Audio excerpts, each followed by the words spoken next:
Hello students, আশা করি তোমরা সকলেই খুব ভালো আছো। জ্ঞানজ্যোতি কোচিং সেন্টারের পক্ষ থেকে তোমাদের সবাইকে আরো একবার স্বাগত। তো আমি মীরা ম্যাম, আমি আজকে তোমাদের বাংলা সাবজেক্ট থেকে আবার একটি নতুন টপিক নিয়ে চলে এসেছি। আজকে আমি তোমাদের সঙ্গে যেটি আলোচনা করব সেটা হচ্ছে ব্যাজস্তুতি অলংকার কাকে বলে, এবং এর উদাহরণ নিয়ে আমি তোমাদের সঙ্গে আজকে বিষয়বস্তু নিয়ে আলোচনা করব। আলোচনাটি শুরু করার আগে তোমাদেরকে বলি, দেখো বোর্ডের কর্নারে তোমরা দুটো নাম্বার দেখতে পাচ্ছ। এটা হচ্ছে আমাদের জ্ঞানজ্যোতি কোচিং সেন্টার হেল্পলাইন নাম্বার। এখানে তোমাদের অনলাইনে ক্লাস করানো হয় এবং তার সঙ্গে তোমাদের নোটসও দেওয়া হয়। তোমরা যদি আমাদের সঙ্গে অনলাইন ক্লাসে যুক্ত হতে চাও এবং নোটস পেতে চাও, তাহলে এই দুটি নাম্বারের মধ্যে যে কোনো একটি নাম্বারে কল করে এখনই যোগাযোগ করো। তাহলে আমি আর বেশি কথা না বলে আমি আমার টপিকটি শুরু করছি। দেখো, আজকে প্রথমেই বললাম আমি যেটি আলোচনা করব সেটা হচ্ছে ব্যাজস্তুতি অলংকার কাকে বলে। দেখো, এই সংজ্ঞাটা আমি এখানে লিখে দিয়েছি, ঠিক আছে? সংজ্ঞাটা দেখলে তোমরা বুঝতে পারবে। দেখো, আমি লিখেছি যে এই অলংকারে ব্যাজ অর্থাৎ ছলে নিন্দা। ব্যাজ বলতে আমরা কি বুঝি? ব্যাজ বলতে বাজে, যে কোনো বাজে জিনিস নিন্দা করা ছলে, ঠিক আছে? তো এই অলংকারে কি হয়? এই অলংকারে ব্যাজ অর্থাৎ ছলে নিন্দা বা স্তুতির দ্বারা বিপরীত ভাব প্রকাশিত হয়, মানে নিন্দা করবে, ঠিক আছে? একটা অলংকার এই বাক্যর মধ্যে তোমার নিন্দা করবে, কিন্তু এর দ্বারা আবার একটা বিপরীত ভাব মানে গুণ প্রকাশিত হবে, ঠিক আছে?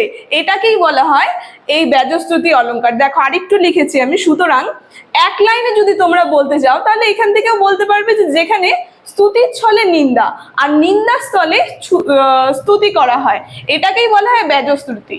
বলতে স্তুতির ছলে কি করে, মানে বিভিন্ন স্তুতি গুলো যে হয় সেগুলোর ছলে নিন্দা করে, আবার নিন্দার ছলে শ্রুতি করে, এটাকেই বলা হয় ব্যাজস্তুতি অলংকার, ঠিক আছে?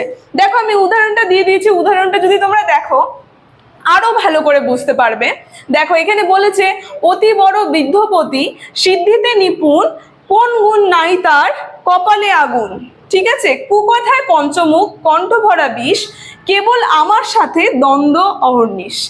এই যে এই লাইনটা যে দেখছো, এটা কে বলছে? এটা হচ্ছে আমাদের যে শিব ঠাকুর আছে, ভোলা মহেশ্বর, যাকে ভগবান বলি আমরা।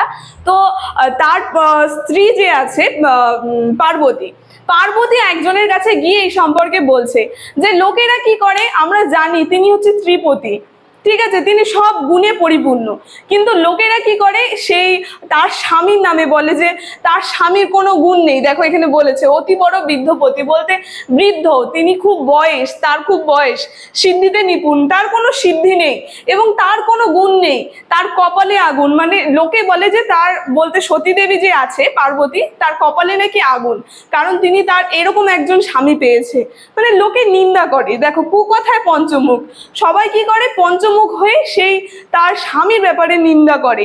আর এদিকে কণ্ঠস্বরে বিষ, কণ্ঠস্বরের মধ্যে কি থাকে? বিষ ভরা থাকে।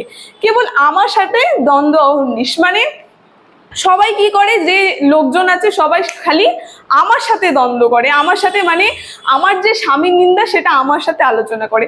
আসলে কি তাই? আসলে তো তাই না।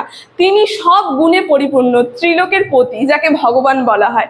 কিন্তু এখানে মা যে আমাদের পার্বতী আছে, তিনি তার স্বামীর গুণ করতে গিয়ে লোকের কাছে বলছেন যে লোকে এরকম বলে আমার স্বামীর নামে, কিন্তু আসলে আমার স্বামী এরকম না। এই যে স্তুতির ছলে কি করছে? নিন্দা করছে, আবার নিন্দার ছলে কি করছে? স্তুতি করছে। এটাই ছিল ব্যাজস্তুতি অলংকারের একটা উদাহরণ, ঠিক আছে? তো ব্যাজস্তুতি অলংকার থেকে আজকের আলোচনাটি আমার এতটুকুনি ছিল। ভিডিওটি আমি এখানেই শেষ করছি। যদি ভিডিওটি তোমাদের ভালো লেগে থাকে, অবশ্যই like, comment, share and subscribe করো। Thank you.